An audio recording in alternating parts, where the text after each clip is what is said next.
कल मैं आपको रिफ्लेक्सिव प्रोनाउन पढ़ा रहा था। ओके, रिफ्लेक्सिव प्रोनाउन कल आपने देखा कि रिफ्लेक्सिव प्रोनाउन का अर्थ क्या आपको बताया था, है ना, निजवाचक सर्वनाम, है ना बेटा। रिफ्लेक्सिव प्रोनाउन कैसे बनता है, जैसे हमने देखा कि आप ने देखा था हिम को हमने हिमसेल्फ कर दिया, मतलब जब सेल्फ या सेल्फ्स लगा दिया जाए, है ना, सेल्फ या सेल्फ्स लगा दिया जाए, मतलब कि ऑब्जेक्टिव केस कुछ में क्या बनता है, पर्सन में ऑब्जेक्टिव केस में लगाना नहीं बनता है, और कुछ में जो है ना पॉजिटिव लगा देने से बनता है, ठीक है ना। जैसे ऑब्जेक्टिव केस देखा जाए तो हिम क्या होता है ऑब्जेक्टिव केस, उसमें क्या कर दिया, हिमसेल्फ कर दिया।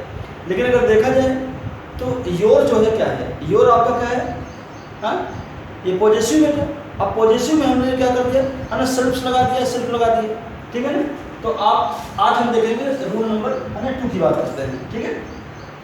सबसे पहले मैं बेटा आपको बता देना चाहता हूँ कि ये जो रिफ्लेक्सिव प्रोनाउंस हैं आप जो देख रहे हैं, है ना, आपको पता भी होगा ये सब जो है कॉम्पिटिटिव एग्जाम के लिए भी महत्वपूर्ण है और प्लस ना बोर्ड के लिए तो मान लो इम्पोर्टेंट है ही, ठीक है। तो आज हमने रूल नंबर आपका सेकंड है कि रिफ्लेक्सिव प्रोनाउंस के साथ एपोस्ट्रोफी के स्थान पर अनपॉजेसिव एडजेक्टिव्स प्लस ऑन का प्रयोग होता है। कुछ भी क्या करते हैं बेटा, रिफ्लेक्सिव प्रोनाउन के साथ है ना एपोस्ट्रोफी का प्रयोग कर देते हैं, जो कि गलत है। ध्यान दीजिएगा कि रिफ्लेक्सिव प्रोनाउन के साथ एपोस्ट्रोफी का प्रयोग नहीं हो सकता है। अगर है तो उसके स्थान पे आप क्या करें, आप पॉजिटिव एडजेक्टिव का प्रयोग करें और प्लस ऑन का प्रयोग कर दें। जैसे आप देख रहे हैं, एक एग्जांपल हमने दिया, ही सोल्ड हिमसेल्फ कार, ही सोल्ड हिमसेल्फ कार। बेटा कल आपको नोट में आपने लिखा था कि सोल्ड के साथ वैसे भी सेल के साथ रिफ्लेक्सिव है ना प्रोनाउन का प्रयोग हो ही नहीं सकता है, ठीक है। तो हम क्या करेंगे, हमने कल क्या किया, ही सोल्ड हिज ऑन कार, ठीक है बेटा। आप देख रहे हैं ना कि हिमसेल्फ जो इसमें पॉजिटिव है, हमने क्या कर दिया, यहाँ पे पॉजिटिव एडजेक्टिव का प्रयोग किया, ठीक है, और ऑन शब्द का प्रयोग कर दिया। आप देख रहे हैं प्लस ऑन। सेकंड है I have painted my self room, ठीक है। तो माई सेल्फ को हमने क्या किया, माई सेल्फ को है ना माई ऑन, ठीक है, मैंने पॉजिटिव एडजेक्टिव का प्रयोग किया प्लस ऑन का प्रयोग कर दिया, ठीक है। अब रूल नंबर 3 आप देख रहे हैं, हमने आपको लिखा है कि हेडिंग में वर्ब प्लस प्रीपोजिशन के बाद रिफ्लेक्सिव प्रोनाउन का प्रयोग होता है, ठीक है। अगर वर्ब है और उसके साथ प्रीपोजिशन है, ठीक है, वर्ब है, वर्ब के बाद क्या है मतलब प्रीपोजिशन है, तो हम रिफ्लेक्सिव प्रोनाउन का प्रयोग करते हैं। जैसे सेंटेंस है, the son often talks to him. The son जो साधु लोग होते हैं, जो सन्यासी लोग होते हैं, अक्सर वह स्वयं से बात करते हैं। बेटा ध्यान देना, ऐसा नहीं कि प्रीपोजिशन के बाद जो है, अब ध्यान दीजिएगा, ऐसा नहीं है कि प्रीपोजिशन के बाद कभी ऑब्जेक्टिव केस का प्रयोग नहीं होता, ऐसा नहीं है ना। लेकिन आप ये देखिए कि जो टाक शब्द का प्रयोग हुआ है, ठीक है, टाक शब्द का जो प्रयोग है वह सन से जुड़ा हुआ है। तो इसका मतलब क्या होगा, संत लोग जो होते हैं वे स्वयं से बात करते हैं, उनसे की बात नहीं आया है। आप ये देखिए ये किसके लिए प्रयोग हो रहा है, आया समझ में, इसलिए यहाँ पर हमने किसका प्रयोग किया, हिमसेल्फ का प्रयोग किया। तो ध्यान रखिएगा कि वर्ब पर प्रीपोजिशन के बाद ऑब्जेक्टिव नहीं बल्कि रिफ्लेक्सिव प्रोनाउन का प्रयोग होगा, लेकिन ध्यान में ये रखना है कि ये किसके लिए प्रयोग हो रहा है। ओके बेटा, इसमें हमने एक नोट लिखा, परंतु जब प्रीपोजिशन का ऑब्जेक्ट दो डिफरेंट पर्सन्स हों, जो है ना दो डिफरेंट पर्सन्स हों, ठीक है, अथवा और डिफरेंट थिंग्स हों, है ना, मतलब भिन्न भिन्न वस्तुएं हैं, तो ऑब्जेक्टिव केस का प्रयोग करते हैं। वहाँ पर हम रिफ्लेक्सिव प्रोनाउंस का प्रयोग नहीं करते हैं। ध्यान रखिएगा, जब डिफरेंट पर्सन्स हो या डिफरेंट थिंग्स हो, है ना, तो हमें जो है रिफ्लेक्सिव प्रोनाउन का प्रयोग नहीं करना चाहिए, ठीक है। मतलब we should not use reflexive pronoun, ठीक है, when the two different persons और थिंग्स, ठीक है, और अवेलेबल इन द सेंटेंस। जैसे the principal distributed the books among themselves. आप देख रहे हैं बेटा, एक इसमें प्रिंसिपल है और दूसरा है ना बुक्स है। आप देख रहे हैं ना, है ना, एक प्रिंसिपल है दूसरा बुक्स है। तो आपको हम किसका प्रयोग करना चाहिए, है ना, ऑब्जेक्टिव केस का। तो हम जो यहाँ पर रिफ्लेक्सिव आप देख रहे हैं, इसके साथ में क्या करते हैं, है ना, देम का मतलब ऑब्जेक्टिव केस का प्रयोग करते हैं, ठीक है। तो आप इसको नोट कर लीजिए बेटा, और ध्यान रखिएगा कि इसमें नियम बहुत है, ठीक है, और ये एक कड़ी है, ग्रामर की एक कड़ी है बेटा, ठीक है। आप पर इसको नोट करें। हाँ बेटा देखिए जरा, अब अपना रिफ्लेक्सिव प्रोनाउंस के बाद आता क्या है, इम्फेटिक प्रोनाउन। बेटा इम्फेटिक का मतलब होता है इम्फेस, मतलब जोर देना, बल देना, है ना। जैसे कहते हैं ना है ना, मैं स्वयं ही इसे देखा, जैसे मैं स्वयं ही इसे देखा, है ना, मैं स्वयं ही यह कार्य किया। ठीक है, अब आप देखिए मैंने कर्ता जो है अपने बात को कहने के लिए बल दे रहा है, जोर दे रहा है, मैं स्वयं ही इस कार्य को किया। ठीक है, इसे क्या कहते हैं, इम्फेटिक प्रोनाउंस। बेटा जो रिफ्लेक्सिव प्रोनाउंस हैं वही इम्फेटिक प्रोनाउंस भी हैं, है ना, लेकिन इनके यूज करने के तरीके अलग हैं, है ना, यूज करने के तरीके अलग हैं। अब क्या है देखिएगा, हमने देखिए I myself saw him in the park. ठीक है ना बेटा, ध्यान देना कि आपने रिफ्लेक्सिव प्रोनाउन में लिखा है कि रिफ्लेक्सिव जो प्रोनाउन होते हैं उसका प्रयोग हमेशा वर्ब के बाद होता है। आपने ये लिखा ना बेटा, रिफ्लेक्सिव प्रोनाउन का प्रयोग हमेशा वर्ब के बाद होता है, लेकिन इम्फेटिक प्रोनाउन बेटा क्या होता है, इम्फेटिक प्रोनाउन हमेशा वर्ब के पहले प्रयोग किया जाता है। हमेशा ध्यान देना, है ना। जरा प्लीज मेरी बात सुनना, है ना, लिसन टू मी अगेन। हमने बेटा ये बताया कि रिफ्लेक्सिव प्रोनाउन में क्या होता है कि रिफ्लेक्सिव प्रोनाउन का जो प्रयोग है ये क्रिया के बाद किया जाता है। ठीक है, और इम्फेटिक प्रोनाउन में कि बेटा क्या होता है, इम्फेटिक प्रोनाउन का प्रयोग जो है यह क्रिया के पहले कर दिया जाता है। इसीलिए देखिए हमने सा के पहले माई सेल्फ का प्रयोग किया, I myself saw him in the park, मैं स्वयं ही उसको पार्क में देखा। सी हर सेल्फ, वह स्वयं ही रोट ए लेटर, एक पत्र लिखी। ठीक है, तो ये बेटा आपका इम्फेटिक प्रोनाउन है, ध्यान रखिएगा, इसमें है कुछ नहीं। ठीक है, जो आपको पता है जो रिफ्लेक्सिव प्रोनाउन जैसे योर, है ना, सॉरी योर सेल्फ, ठीक है, हिमसेल्फ, आवर सेल्फ, ये सब रिफ्लेक्सिव प्रोनाउन है। यही सब क्या है आपके इम्फेटिक प्रोनाउन में। ओके, बहुत छोटा था।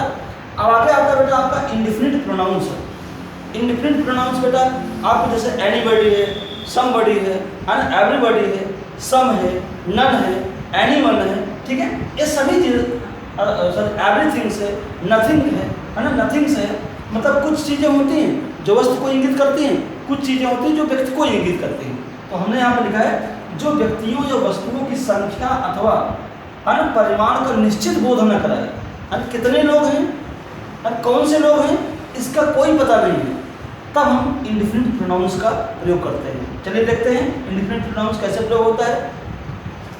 आ देखना बेटा, आपने देखा था कि इंडिफिनिट प्रोनाउन हमने आपको क्या बताया, जो अनिश्चितवाचक जो सर्वनाम होते हैं बेटा, इंडिफिनिट प्रोनाउंस को हिंदी में क्या कहते हैं, है ना, अनिश्चितवाचक सर्वनाम। ठीक है, जिनका कोई निश्चय नहीं है, जैसे एवरीबॉडी, है ना, समबॉडी, एनीबॉडी, नोबॉडी, एवरीवन। ठीक है, समवन, नोवन, नन, सम, फ्यू, आल, है ना, वन। ठीक है, everything, something, anything, nothing, much, little. ठीक है, ये आपको बेटा क्या है, इंडिफिनिट प्रोनाउंस है। ध्यान रखिएगा, ये जो है आपके जो पहले हमने जो कॉलम में लिखा है ना, एवरीबॉडी, समबॉडी, ये सब जितने हैं, ये आपको वस्तु को इंगित नहीं करना है। ठीक है, ये व्यक्ति को इंगित करेगा, है ना, या फीमेल और मेल को इंगित करेगा। बट जो आपका एवरीथिंग, नथिंग, एनीथिंग, ये वस्तु को बेटा इंगित करेगा। ध्यान देना, इसका प्रयोग किसके लिए करेंगे, वस्तु के लिए करेंगे।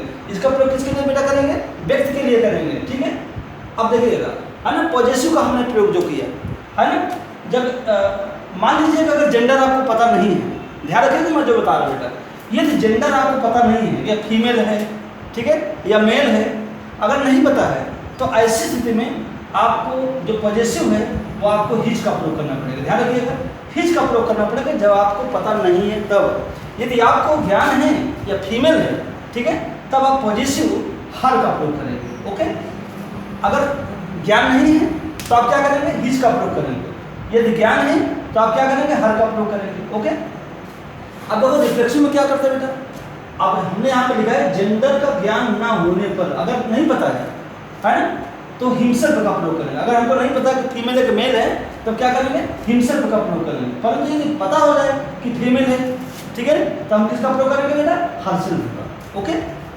अगर क्वेश्चन टैग है, मान लीजिए, है ना, क्वेश्चन टैग अगर प्रश्न में हम आपको बताते हैं अभी, जैसे क्वेश्चन टैग है तो आप ये मत सोचिएगा कि हिज है तो सिंगुलर है तो हम दे का प्रयोग क्यों करें।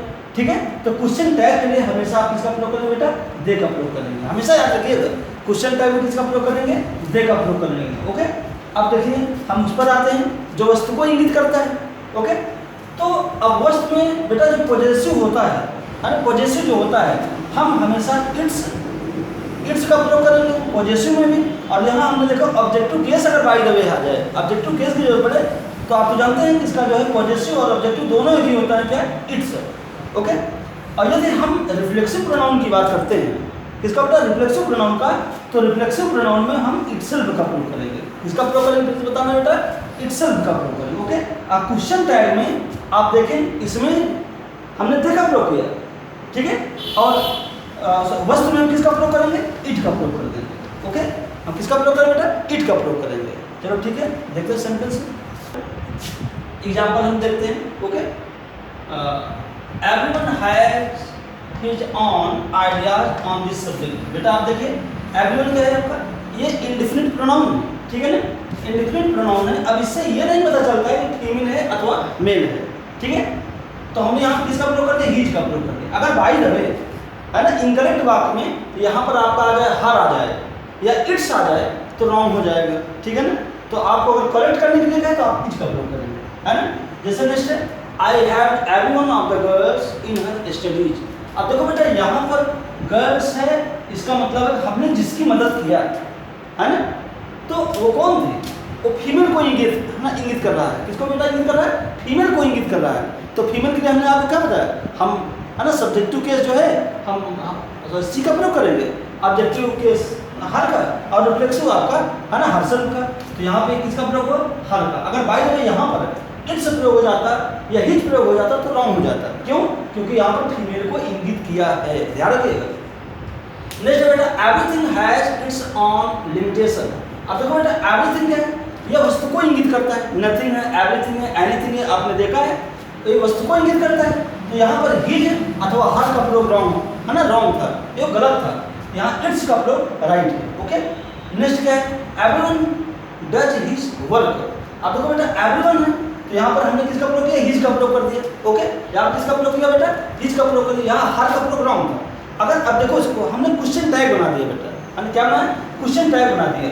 तो हमने यहाँ पे किया डोंट दे, कहता है एवरीथिंग डज हिज वर्क, माने प्रत्येक लोग अपने कार्य करते हैं। डोंट दे, क्या वे कार्य नहीं करते हैं, क्या वे कार्य नहीं करते, माने प्रत्येक लोग क्या कार्य नहीं करते हैं। अब आप सोचेंगे सर यहाँ पे जब एवरीवन आपने डज का सिंगुलर किया तो यहाँ डोंट क्यों कर दिए, ठीक है ना। देखो बेटा ये प्रेजेंट है ना, प्रेजेंट की क्रिया को लगाना है, क्योंकि दे आपका क्या प्लूरल है, इसलिए हमने डू का प्रयोग कर दिया। ओके, ध्यान रखिएगा इस बात को, है ना। जैसे everything is bright and beautiful, everything is bright and beautiful. बेटा एवरीथिंग किसके लिए है, ये वस्तु के लिए है, इसलिए हमने क्या किया, इजेंट इट, है ना। क्या प्रत्येक चीज़ें सुंदर और ब्राइट माने चमकीले नहीं है, ठीक है। तो हमने क्या किया क्वेश्चन टैग में इजेंट इट माने इट का प्रयोग कर दिया। यहाँ इस था इसलिए इजेंट का प्रयोग कर दिया बेटा, ठीक है ना। अगर प्रेजेंट में है तो हमने डू और डच का प्रयोग करेंगे, तो अगर है ना क्योंकि हमेशा दे का प्रयोग करते हैं तो डोंट का प्रयोग कर देंगे। एक बात बेटा ध्यान देंगे, हमने कॉलम में इंडिफिनिट प्रोनाउन में अगर देखेंगे तो एक हमने वन का प्रयोग किया है ना, ओ यानी वन, है ना। वन माने क्या, कोई व्यक्ति। तो ध्यान रखिएगा वन के लिए जो है ये लागू नहीं होता है, चाहे आप कहीं नोट कर लीजिएगा, क्योंकि थोड़ा सा है ना हम भूल गए वहाँ पे। तो अगर वन हो है अगर, तो आपको जो पॉजेसिव है आप वन सेल्फ अथवा वंस का प्रयोग करेंगे, है ना। क्या करें बेटा, है ना, वन सेल्फ अथवा वंस का प्रयोग कर देंगे अगर वन है तो। ओके, अब देखिएगा रूल नंबर 1 है, काउंटेबल नाउन को दोहराना ना पड़े, इसके लिए हम वन का प्रयोग कर देते हैं, और प्लूरल के लिए वंस का प्रयोग कर देते हैं, है ना। बेटा काउंटेबल नाउन आप जानते हो जिसको हम गिन सकते हैं, है ना, सिंगुलर काउंटेबल नाउन। तो एक आते हैं this is a new table, यह एक नया टेबल है ना, but that is an old one. अब देखो बेटा वन का हमने प्रयोग क्यों किया, क्योंकि जो दैट इज, दैट है वह भी तो एक क्या है, एक टेबल को इंगित कर रहा है ना। आपने देखा होगा डेमोन्स्ट्रेटिव प्रोनाउन में संकेतवाचक में दैट का प्रयोग आपने पढ़ा है ना, डेमोन्स्ट्रेटिव। ओके, अब देखो देयर आर न्यू टेबल्स, यहाँ पे टेबल्स था, यहाँ क्या था बेटा, टेबल्स था। तो दोज का जो प्रयोग हो रहा है वो भी तो टेबल्स के लिए हो रहा है ना, इसलिए अब जब है ना प्लूरल है तो हमने वहाँ पे वंस का प्रयोग कर दिया, ठीक है बेटा। इसको फट से इसको और इसका हम बार बार रिवीजन करते रहिए। अभी जैसे कि मैंने आपको बताया कि वन जो शब्द है ये भी डिफरेंट प्रोनाउन है ना, लेकिन आपको बताया था इसके लिए हिज का प्रयोग है ना हर जगह संभव नहीं है। जैसे देखिएगा यदि किसी वाक्य में वन का प्रयोग कर्ता के रूप में यदि हो रहा है, किसके रूप में बेटा हो रहा है ना, सब्जेक्ट के रूप में हो रहा है ना। वन इज यूज्ड एज है ना सब्जेक्टिव केस है ना, then we shall have to use one's और वनसेल्फ। ध्यान रखिएगा बेटा, वंस और वनसेल्फ। बेटा इसमें भी आप बता दें वंस जो है ज़्यादा अच्छा माना जाता है, ठीक है, वनसेल्फ उतना नहीं, लेकिन वंस जो है बहुत ही अच्छा माना जाता है, जिसको विशुद्ध हम लोग कहते हैं, है ना। जैसे हमने एक सेंटेंस लिया, one must do his duty, okay. तो हमने करेक्ट वाला हमने क्या किया बेटा कि हिज के स्थान पर किसका प्रयोग किया, वंस या वनसेल्फ, ठीक है, वंस या वनसेल्फ, ओके, दोनों राइट है, ऐसी कोई दिक्कत नहीं, लेकिन वन का प्रयोग ज़्यादा अच्छा माना जाता है। जरा आप इसमें नोट में देखिएगा, परंतु इसमें भी थोड़ा एक्सेप्शन बेटा, क्या आप समझ में, परंतु जो वन का अर्थ संख्या हो, माने यदि वन माने एक होता है ना बेटा, वन मतलब क्या एक होता है, तो यदि वन का अर्थ जब संख्या हो तब हम वंश का प्रयोग नहीं कर सकते, ठीक है। वंश अथवा वंशल्प के स्थान पर हमको किसका प्रयोग करना पड़ेगा, हिज का, याद रखिएगा, है ना। वन का प्रयोग जब संख्या हो जाए तो हम हिज का प्रयोग करेंगे, ना कि वहाँ पर वंश का प्रयोग करेंगे। जैसे हमने एक सेंटेंस दिया, one of us has given up one's honesty, है ना, one of us has given up one's honesty. तो आप देख रहे हैं कि वन ऑफ अस माने हम में से एक, है ना, हम में से एक, है ना, वन ऑफ देम, है ना, उनमें से एक। ध्यान देना बेटा, तो यहाँ पर क्या हो रहा है, संख्या को व्यक्त हो रहा है, तो वंश का प्रयोग रॉन्ग है, इसके साथ किसका प्रयोग होना चाहिए, हिज का। आप देख रहे हैं हमने क्या किया, one of us has given up his honesty, okay. अगला है बेटा रूल नंबर 3 है, सम तथा इससे बने प्रोनाउंस जैसे समबडी है ना, समवन है, ठीक है, तो इनका प्रयोग अफर्मेटिव वाक्य में करते हैं। ध्यान रखिएगा, जो सम तथा इससे बने जो प्रोनाउन है, जैसे सम है या समवन है या समबडी है, तो इनका प्रयोग अफर्मेटिव करेंगे। लेकिन एनी और इससे बने जो प्रोनाउन है, जैसे एनीबडी, एनीवन, एनीथिंग, इनका प्रयोग नेगेटिव तथा इंट्रोगेटिव, फिर बात समझिएगा, है ना। एनी और इससे बने जो प्रोनाउन जैसे एनीबडी, एनीवन, एनीथिंग, इनका प्रयोग जो है नेगेटिव और इंट्रोगेटिव में करते हैं, ठीक है। ध्यान रखिए बेटा, सम का मतलब होता है कोई, है ना, या थोड़ा सा, माने संख्या और मात्रा दोनों की इंगित करता है। उसी तरह से एनी, एनी मतलब होता है कोई अथवा कोई भी, या ध्यान दीजिएगा, एनी का क्या होता है, कोई अथवा कोई भी, लेकिन इसका भी प्रयोग उसी तरह होता है संख्या अथवा मात्रा का। जैसे हमने एग्जाम्पल दिया, some boys are playing, some boys are playing, बेटा सम बॉय में कुछ लड़के, आप देख रहे हैं ना, ये प्लूरल के रूप में हुआ है ना, प्लूरल के रूप में हुआ है, यहाँ पे आर का प्रयोग हुआ है, जो कि काउंटेबल नाउन के रूप में हुआ है ना, प्लूरल काउंटेबल नाउन के रूप में हुआ है, तो हमने क्या किया, आर का प्रयोग कर दिया। अफर्मेटिव वाक्य कहीं भी आप नॉट अथवा प्रश्न नहीं देख रहे हैं। आई हैव सम मनी, आप देख रहे हैं मनी क्या है, या अनकाउंटेबल है ना, तो दोनों के लिए होता है ना, मात्रा और संख्या दोनों के लिए होता है बेटा, है ना, काउंटेबल अनकाउंटेबल दोनों के लिए होता है। देखिए ये भी तो है अफर्मेटिव वाक्य में हुआ है। अब इसी में आप देखेंगे, है ना, sentence third, there is not any girl in hostel, in, है ना, आप देख रहे हैं हमने यहाँ पे एनी का प्रयोग किया, क्यों, क्योंकि वाक्य निगेटिव है ना। और ये भी आप देख रहे हैं कि गर्ल जो है या काउंटेबल नाउन है ना। अब फोर्थ देखेंगे कि have you anything, have you anything, क्या आपके पास कुछ है, ठीक है। अब आप देख रहे हैं एनीथिंग क्या है, या अनकाउंटेबल नाउन है, और इंट्रोगेटिव वाक्य है ना, इंट्रोगेटिव है, तभी हमने किसका प्रयोग किया बेटा, सॉरी, हाँ, एनीथिंग का प्रयोग कर दिया, है ना, हमने किसका प्रयोग किया बेटा, एनीथिंग का प्रयोग कर दिया, ठीक है। तो इसको अच्छी तरह से आप रिविजन कीजिएगा, ठीक है। और आज का वीडियो हम लोग यही से समाप्त करते हैं, okay. Let's finish today's class from here and thanks a lot of you to watch my video and don't forget to share and like my video. Thanks.